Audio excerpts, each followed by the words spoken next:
Good evening all of you. कैसे हैं आप सभी का स्वागत है हमारे यूट्यूब चैनल स्टार्ट माई परीक्षा पर। जैसा कि आप सभी को पहले सूचित किया गया था कि हमारी डेली क्लास आप सभी तक 9 बजे रात को पहुंचाई जाएगी, तो इसी श्रृंखला को लेकर के हम आपके बीच में दोबारा आ गए हैं। और आज आप सभी को सूचित किया जाता है कि 9 बजे वाली क्लास हमारी अब बाधित नहीं होगी। कितने भी कारण हो, कितनी भी समस्याएं हो, लेकिन आप सभी तक 9 बजे वाली क्लास डेली पहुंचाई जाएगी। तो आज से आप सभी नियमित रूप से, जिसने हमारे चैनल को भी सब्सक्राइब ना किया हो तो आप सभी लोग चैनल को सब्सक्राइब कर लें, बेल आइकन के स्विच को ऑन कर लें, जिससे कि सारे नोटिफिकेशन आप सभी तक पहुंच जाएं। तो रात को 9 बजे वाली क्लास में आप सभी लोग जरूर मिलें, जरूर जुड़ें। 15 मिनट, 20 मिनट, आधे घंटे, 40 मिनट, 10 मिनट, जितने समय की क्लास होगी आप सभी क्लास में अच्छे से जुड़ेंगे, मन से देखेंगे, आपको उसका फायदा मिलेगा। तो चलिए श्रृंखला शुरू करते हैं।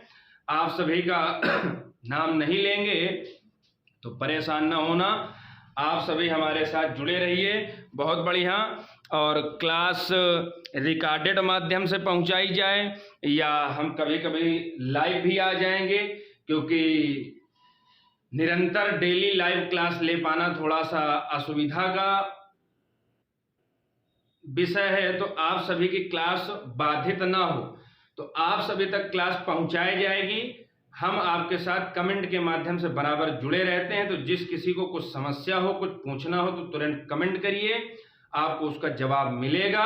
लेकिन क्लास को निरंतर मन से देखना है। तो शुरू किया जाए। तो आप सभी का बहुत बहुत स्वागत है। चलिए, ये रहा आपकी स्क्रीन पर पहला क्वेश्चन। विश्व मलेरिया दिवस कब मनाते हैं? विश्व मलेरिया दिवस कब मनाते हैं? जल्दी से जवाब दीजिएगा। जिसको पता हो जवाब देते रहिएगा, और जिसको नहीं पता तो ध्यान से क्लास को देखिएगा। एक बार 2 बार क्लास देख लीजिए, पूरे क्वेश्चन तैयार हो जाएंगे। जी, आप लोगों को बहुत सारी चीजें तैयार है, थोड़ा सा रिवीजन जरूरी होता है, तो क्लास में रिवीजन हो जाता है। जी बिल्कुल। विश्व मलेरिया दिवस प्रति वर्ष कब मनाते हैं? तो 25 अप्रैल को मनाते हैं। कब मनाते हैं? 25 अप्रैल। जी चलिए। राष्ट्रीय सिविल सेवा दिवस कब मनाते हैं? राष्ट्रीय सिविल सेवा दिवस कब मनाते हैं? जल्दी से बताइएगा। तो राष्ट्रीय सिविल सेवा दिवस ये प्रतिवर्ष मनाते हैं 21 अप्रैल। जी, अगला क्वेश्चन। अप्रैल महीने के जितने महत्वपूर्ण दिवस हैं उन सब पर अभी चर्चा करेंगे। राष्ट्रीय सिविल सेवा दिवस 21 अप्रैल को। जी, पंचायती राज दिवस। पंचायती राज दिवस ये कब मनाते हैं? तो पंचायती राज दिवस मनाया जाता है 24 अप्रैल। कब मनाते हैं? 24 अप्रैल। जी, 24 अप्रैल को। विश्व पृथ्वी दिवस कब मनाते हैं? तो विश्व पृथ्वी दिवस मनाया जाता है 22 अप्रैल। 22 अप्रैल। जी, विश्व स्वास्थ्य दिवस कब मनाते हैं? तो विश्व स्वास्थ्य दिवस मनाया जाता है 7 अप्रैल। विश्व स्वास्थ्य दिवस कब मनाते हैं? तो 7 अप्रैल को। तो ये कुछ महत्वपूर्ण दिवस रहे अप्रैल मास के। वैसे तो हर दिन कोई ना कोई दिवस मनाया जाता है, तो बहुत सारे दिवस हमने आप सभी को करवाया भी है। ये कुछ ज्यादा जरूरी दिवस थे, तो इस पर चर्चा कर दी गई। चलिए, एक बार सभी लोग क्लास को शेयर कर दें, और क्लास अच्छी लगे तो लाइक कर दें। जी बिल्कुल। चलिए, अगला क्वेश्चन देखते हैं। क्वेश्चन आपके सामने है। हाल ही में वाडा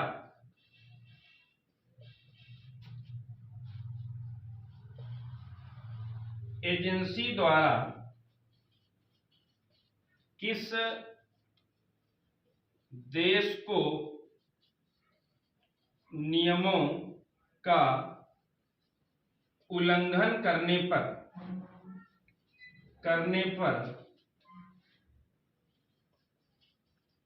शीर्ष देश घोषित किया गया? क्वेश्चन थोड़ा अजीब है। अजीब क्या है? वाडा, ध्यान से समझिएगा। हाल ही में वाडा ये एजेंसी होती है world anti doping agency, world anti doping agency द्वारा किस देश को नियमों का उल्लंघन करने पर शीर्ष देश घोषित किया गया। तो वैसे शीर्ष का मतलब अच्छा ना समझना कि शीर्ष है तो अच्छा है, नियमों का उल्लंघन किया है, किसी ने नियम को तोड़ा तो अच्छा, तो वैसे भी नहीं हो सकता। तो वाडा एजेंसी के कुछ मानक होते हैं, उन मानकों में सबसे बेकार स्थिति जिसकी होगी वो शीर्ष देश घोषित किया जाता है कि ये सबसे, जैसे जैसे कहेंगे ये बालक उदंड है, ये बालिका उदंड है, तो उदंड यानी कि सबसे शीर्ष देश वाडा की रिपोर्ट के अनुसार वो सबसे खतरनाक देश है जो कुछ नियम कानून बताए जाते हैं उनको तोड़ा है, समझ गए ना। तो इसमें शीर्ष देश किसको घोषित किया गया है, तो रूस को, याद रखना किसको, रूस को घोषित किया गया। बड़ा महत्वपूर्ण, ये विवाद भी चल रहा है रूस और यूक्रेन वाला, तो रूस से याद रखना वाडा ये एजेंसी है, ये डोपिंग एजेंसी, नियम कानून जो प्रतिबंध तोड़े जाते हैं उन पर ये रोकथाम करने की एक एजेंसी है, सलाह देती है, गाइडलाइन जारी करती जी। रूस शीर्ष देश घोषित किया गया। रूस की राजधानी मॉस्को, मॉस्को किस नदी के किनारे, तो मॉस्को है मॉस्कोवा नदी के किनारे। रूस की मुद्रा क्या है, तो रूबल। रूस के राष्ट्रपति कौन है, तो रूस के राष्ट्रपति हैं व्लादिमीर पुतिन। व्लादिमीर पुतिन कितने बार, तो याद रखना लगातार 4 बार, लगातार 4 बार से रूस के राष्ट्रपति हैं व्लादिमीर पुतिन। रूस की संसद का नाम, तो रूस की संसद का नाम है ड्यूमा। रूस की संसद का नाम क्या है, ड्यूमा जी बिल्कुल। रूस की राजधानी मॉस्को, किस नदी के किनारे, मॉस्कोवा। रूस कितने महाद्वीपों में, तो 2 महाद्वीपों में इसका विस्तार है, एशिया और यूरोप में। रूस देश ऐसा है जिसका विस्तार 2 महाद्वीपों में है, कहां पर, एशिया और यूरोप में जी बिल्कुल। एशिया में जो रूस का हिस्सा पड़ता है, एशिया में जो रूस का, इसको क्या बोला जाता है, साइबेरिया, याद रखना क्या बोला जाता है, साइबेरिया। तो साइबेरिया, यहीं पर एक पक्षी पाया जाता है साइबेरियन पक्षी, तो साइबेरियन पक्षी रूस का है, कहां पर, तो रूस का जो हिस्सा एशिया में पड़ता है उसको साइबेरिया कहते हैं जी। आ गई बात समझ में, किसी को समस्या। मेरे सभी वीरों और मेरी सभी वीरांगनाओं का बहुत बहुत स्वागत है हमारे चैनल में। आप सभी वीर और आप सभी वीरांगना अच्छे मन से पढ़ें और आगे बढ़ें। वीर, वीर का स्त्रीलिंग वीरांगना होता है जी। तो आप सभी वीर योद्धा हैं, आप सभी वीरांगनाएं हैं, मन से पढ़ें आगे बढ़ें जी बिल्कुल।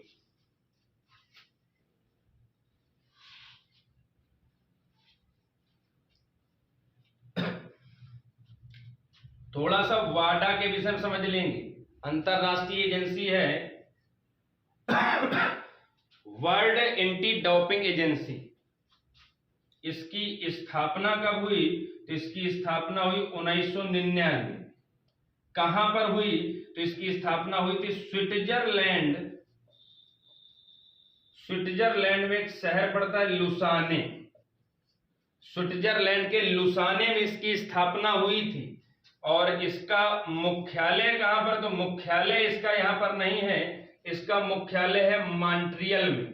ये मॉन्ट्रियल शहर है, कहां का शहर है, तो कनाडा का शहर है जी बिल्कुल। तो मॉन्ट्रियल कनाडा में इसकी स्थापना हुई थी, और सॉरी स्थापना हुई थी स्विट्जरलैंड में और मुख्यालय है इसका कनाडा में जी बिल्कुल। चलिए, तो अंतरराष्ट्रीय स्तर पर डोपिंग एजेंसी है वाडा जी बिल्कुल।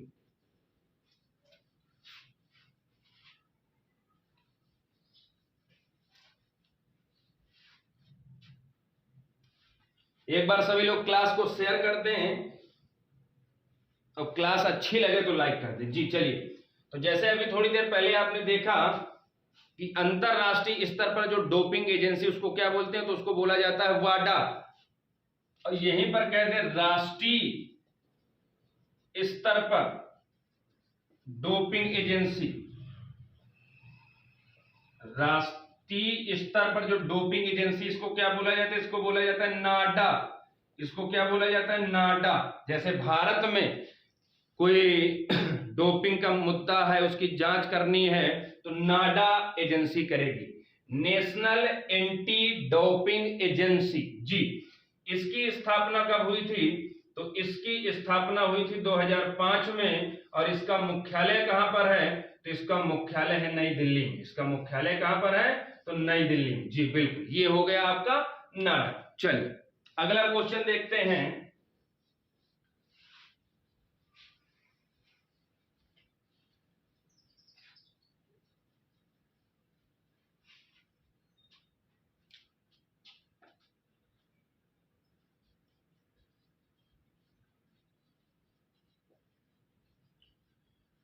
नासिर झील कहां पर है? नासिर झील, बहुत से लोगों को जवाब पता होगा, कुछ नए लोग हैं नहीं पता है, तो जल्दी से बताइए। आप सभी मेरे वीर वीरांगनाएं हैं, जल्दी से जवाब दीजिए। मेरे लाल लालियों, मेरे वीर वीरांगनाओं, मेरे बहादुर बहादुरियों, जवाब दो जल्दी से। नासिर झील देश कहे तो मिस्र देश में, नदी कहे तो नील नदी में। जी, नासिर झील कहां पर है? तो मिस्र देश में है, नील नदी पर है। जी बिल्कुल। मिस्र का पुराना नाम क्या है? तो मिस्र का पुराना नाम है इजिप्ट। मिस्र का पुराना नाम क्या है? तो इजिप्ट। जी बिल्कुल। नासिर झील कहां पर है? मिस्र देश में है, नील नदी पर है। जी बिल्कुल, बहुत बढ़िया।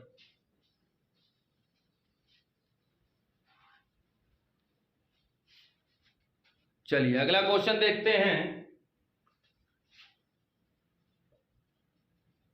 लीलावती पुस्तक के लेखक कौन है? लीलावती पुस्तक के लेखक कौन? जल्दी जवाब दीजिएगा। जी बिल्कुल, लीलावती पुस्तक के लेखक हैं भास्कराचार्य। कौन है? भास्कराचार्य। लीलावती पुस्तक के लेखक हैं भास्कराचार्य। इसका संबंध काहे से? तो गणित से संबंधित। काहे से संबंधित है? जी बिल्कुल, गणित से संबंधित, गणित से संबंधित है। लीलावती पुस्तक के लेखक हैं भास्कराचार्य, और ये पुस्तक काहे से संबंधित है? गणित से। जी बिल्कुल। चलिए अगला देखते हैं।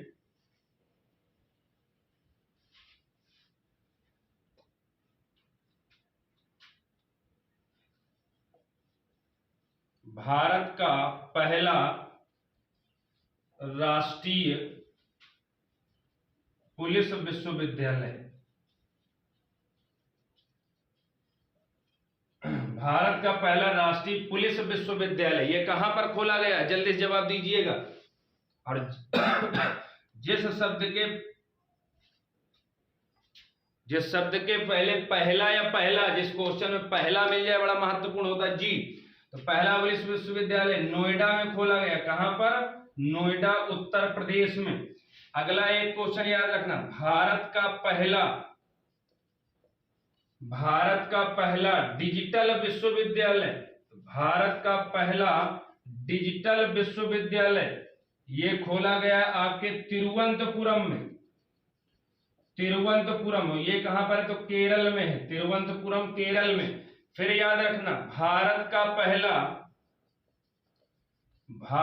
पहला रेल विश्वविद्यालय, भारत का पहला रेल विश्वविद्यालय तो ये खोला गया बड़ोदरा। बड़ोदरा कहां है? गुजरात में। बड़ोदरा कहां है? गुजरात में। फिर देखिएगा, भारत का पहला खेल विश्वविद्यालय, भारत का पहला खेल विश्वविद्यालय तो ये आपके खोला गया मणिपुर में। कहां खोला गया? मणिपुर में। जी बिल्कुल। फिर कहिए, याद रखिएगा, भारत का पहला ट्रांसजेंडर विश्वविद्यालय ये खोला गया कुशीनगर। कहां खोला गया? कुशीनगर। और कुशीनगर कहां है? उत्तर प्रदेश में। जी बिल्कुल, कहां खोला गया? कुशीनगर, उत्तर प्रदेश में। जी बिल्कुल, बहुत बढ़िया। तो भारत का पहला राष्ट्रीय पुलिस विश्वविद्यालय नोएडा, उत्तर प्रदेश में। भारत का पहला डिजिटल विश्वविद्यालय तिरुवनंतपुरम केरल में। भारत का पहला रेल विश्वविद्यालय बड़ोदरा गुजरात में। भारत का पहला खेल विश्वविद्यालय मणिपुर में। भारत का पहला ट्रांसजेंडर किन्नरों को पढ़ने के लिए विश्वविद्यालय कुशीनगर, उत्तर प्रदेश में। ये कुछ भारत के पहले विद्यालय थे, विश्वविद्यालय जो भारत के पहले हैं। विश्वविद्यालय याद रखिएगा, एक साथ हमने आपको करवा दिया। जी बिल्कुल। एक बार सभी लोग क्लास को शेयर कर दें और अच्छी लगे तो लाइक कर दें और अपने सुझाव भी दें कि क्लास कैसी है, कोई समस्या हो तो बताइए। जी बिल्कुल।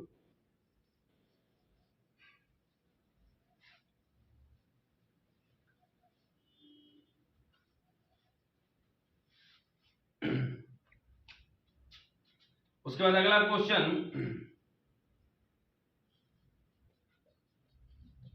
आंतरिक अशांति या आंतरिक कलह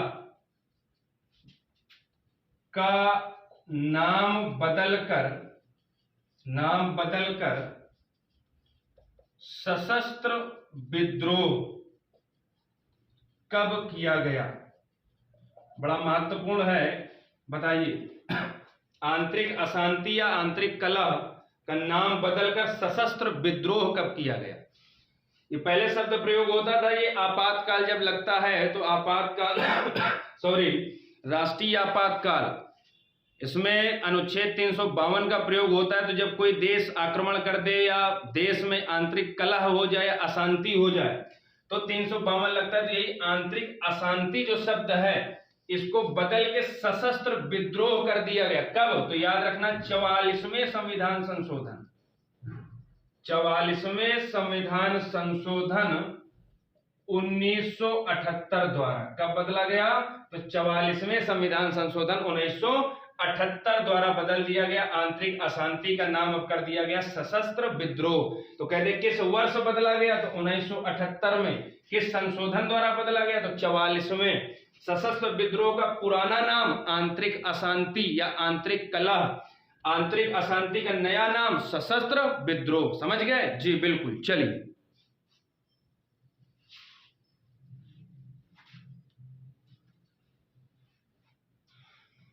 उसके बाद अभिनव भारत संस्था के संस्थापक कौन? अभिनव भारत संस्था के संस्थापक, जल्दी से बताइएगा, बड़ा आसान क्वेश्चन है जी। तो संस्थापक हैं वीडी सावरकर।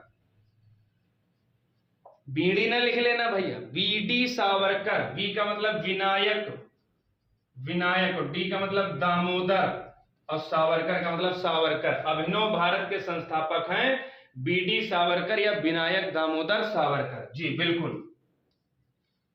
आधुनिक भारत का जनक किसे कहते हैं? आधुनिक भारत का जनक, जल्दी से बताइएगा, बड़ा आसान क्वेश्चन।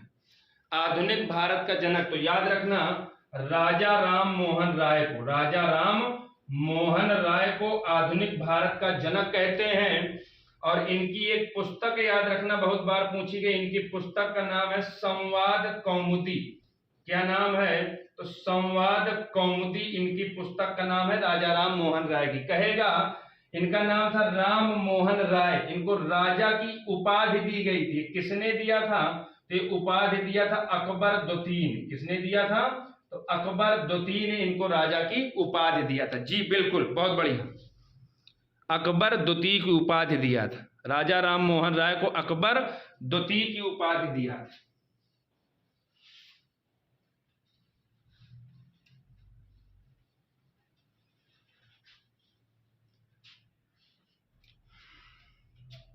अगला क्वेश्चन आपको बताना है, सबरीमाला मंदिर किस राज्य में है?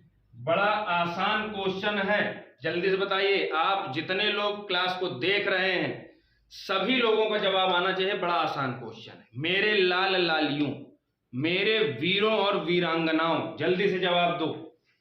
देखते हैं सबसे पहले किसका जवाब आता है। जी बिल्कुल, बहुत बढ़िया।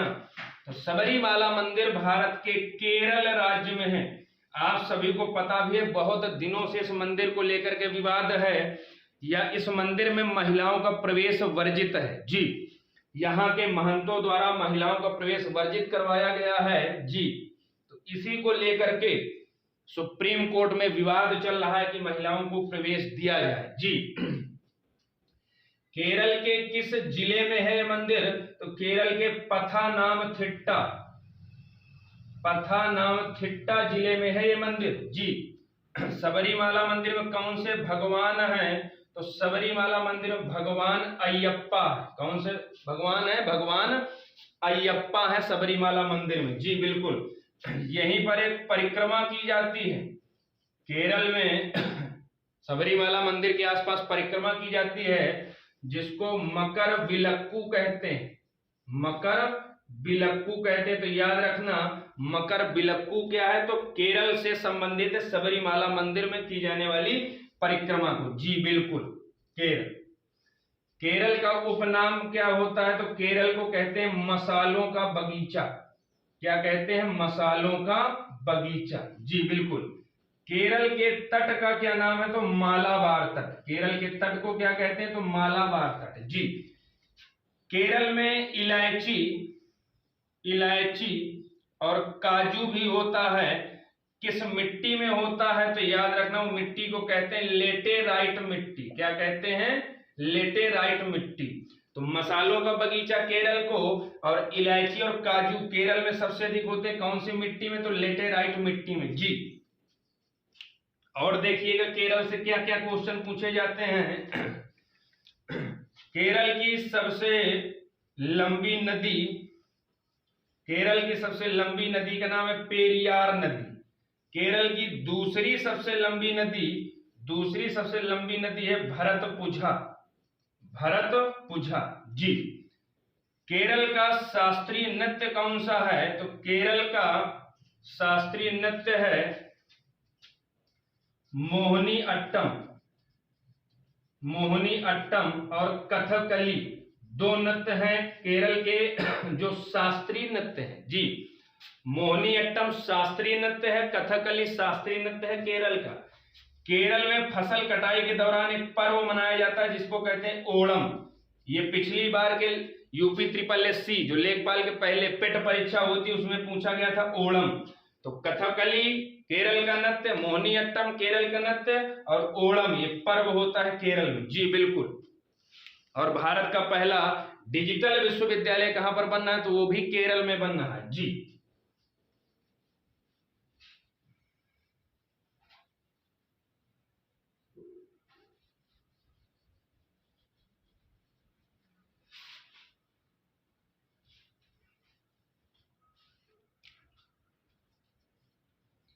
अरावली पर्वत, अरावली पर्वत की सबसे ऊंची चोटी का नाम, ऊंची चोटी का नाम। ये आप में से बहुत से लोगों को पता होगा लेकिन इसलिए बताया जाता है कि हम एक क्वेश्चन से कम 10 पॉइंट बता देते हैं जिससे आप सभी का रिवीजन हो जाता है। जो नए लोग जुड़े हैं उनको भी फायदा, जो हमारे पुराने वीर वीरांगनाएं हैं, लाल लालियों हैं, उनको भी फायदा, रिवीजन हो जाता है। ये बहुत जरूरी है। जी। क्योंकि आसान क्वेश्चन ही परीक्षाओं में गलत होता है। अरावली पर्वत, सबसे पहले समझेंगे अरावली पर्वत ये कैसा पर्वत है? तो प्राचीन पर्वत है। भारत का सबसे पुराने पर्वतों में से एक पर्वत है अरावली पर्वत, और विश्व के पुराने पर्वतों में से भी एक है अरावली पर्वत। पुराना हिमालय पर्वत नवीन पर्वत है, नया पर्वत है, ये प्राचीन है। कहां पर इसका सर्वाधिक विस्तार? राजस्थान में। इस पर्वत का सर्वाधिक विस्तार कहां पर है? तो राजस्थान में। जी। इस पर्वत की सबसे ऊंची चोटी का नाम क्या है? तो गुरु शिखर। इस पर्वत की सबसे ऊंची चोटी का नाम क्या है? तो गुरु शिखर। कहां पर है चोटी? राजस्थान में। कितनी ऊंची है? तो 1722 मीटर ऊंची है। कितनी ऊंची है? 1722 मीटर ऊंची। जी। एक क्वेश्चन याद रखना, जो राष्ट्रपति भवन है, राष्ट्रपति भवन है कहा जाता है किस पहाड़ी पर है, किस हिल्स पर है? तो रायसीना हिल्स पर है। कहां पर है? रायसीना हिल्स। हिल्स का मतलब पहाड़ी होता है। तो राष्ट्रपति भवन ये कहां पर है? जो दिल्ली में है।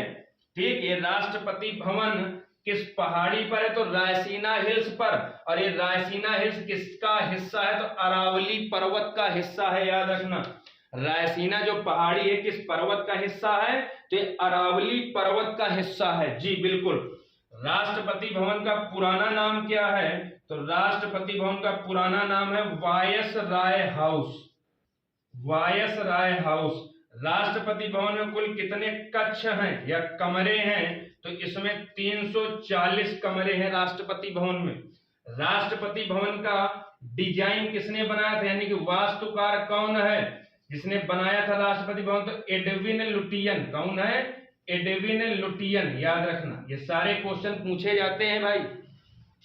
राष्ट्रपति भवन का पुराना नाम वायसराय हाउस, दिल्ली में है। कितने कमरे कक्ष हैं? 340 हैं। किस पहाड़ी पर है? तो रायसीना हिल्स पर है या रायसीना पहाड़ी पर। ये पहाड़ी किसका हिस्सा है? तो अरावली पर्वत का ही हिस्सा है। इस राष्ट्रपति भवन का वास्तुकार कौन है? तो एडविन लुटियन है जी।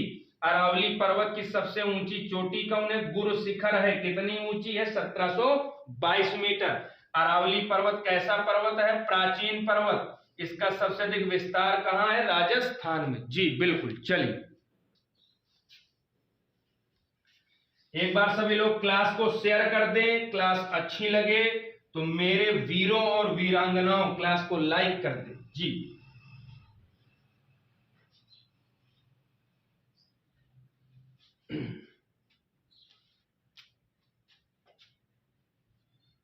अगला और अंतिम क्वेश्चन है आज की श्रृंखला का। विश्व का सबसे बड़ा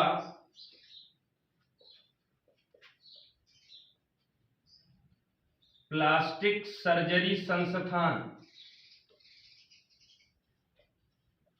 है। दुनिया का सबसे बड़ा प्लास्टिक सर्जरी संस्थान ये तो समझते हो ना। जो जैसे किसी के चेहरे में कुछ जख्म हो जाए तो चेहरे में चमड़े को बदल के उसका सर्जरी करके दूसरे तरीके से बड़ा सुंदर दिखने लगता है। बदल देना, चेहरे को पुराने से नया कर देना, नए से पुराना कर देना, ये प्लास्टिक सर्जरी। तो दुनिया का सबसे बड़ा प्लास्टिक सर्जरी संस्थान कहां पर है? तो मेरे भाई याद रखना, ये ढाका में है। ढाका कहां पर है? तो बांग्लादेश में है। विश्व का सबसे बड़ा प्लास्टिक सर्जरी संस्थान खोला गया ढाका, बांग्लादेश में जी। बांग्लादेश की राजधानी क्या है? तो बांग्लादेश की राजधानी ढाका है। और मुद्रा यहाँ की क्या है? तो मुद्रा यहाँ की टका है जी। यहाँ की मुद्रा क्या है? टका है। बांग्लादेश की संसद का नाम क्या है? तो बांग्लादेश की संसद का नाम है जातीय संसद। बांग्लादेश की संसद का नाम है जातीय संसद। बांग्लादेश किससे स्वतंत्र हुआ था?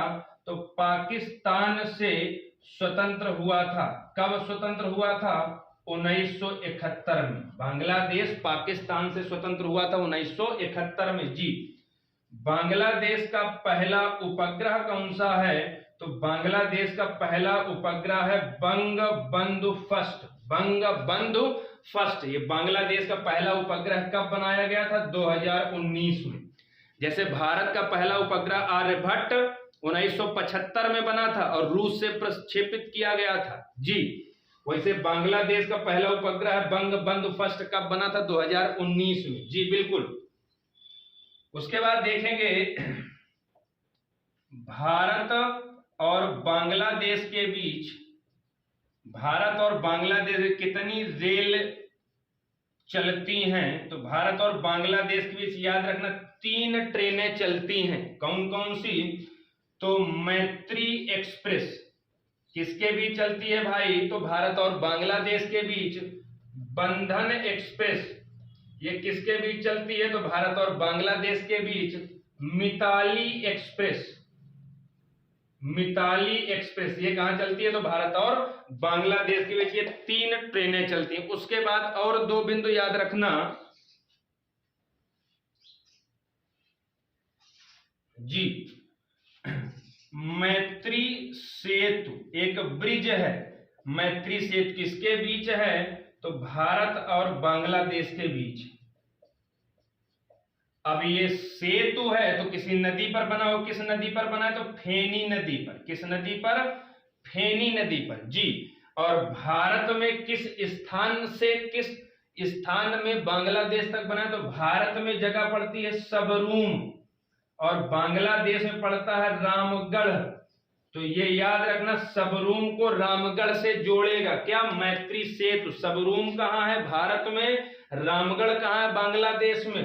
कौन जोड़ेगा? मैत्री सेतु के द्वारा। किस नदी पर? फेनी नदी पर। और एक याद रखना, भारत और बांग्लादेश के बीच एक सड़क है। कौन सी सड़क है? आसगंज।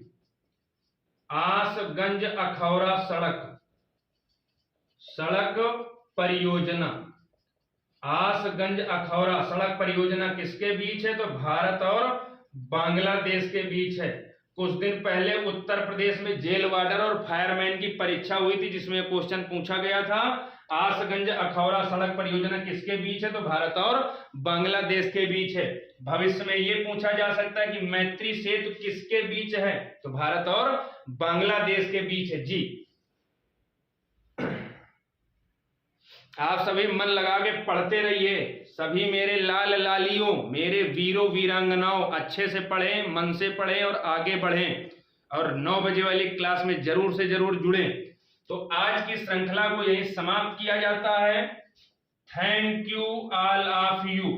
Thank you all of you. इतना बड़ा बड़ा वाला थैंक यू। अच्छे से पढ़ें, आगे बढ़ें। क्लास कैसी लगी आप सभी अपने सुझाव दीजिए। गुड नाइट, शुभ रात्रि, thank you all of you जी। तो फिर श्रृंखला में मिलते हैं 9 बजे वाली क्लास में। सभी लोग जुड़े जी। Thank you all of you.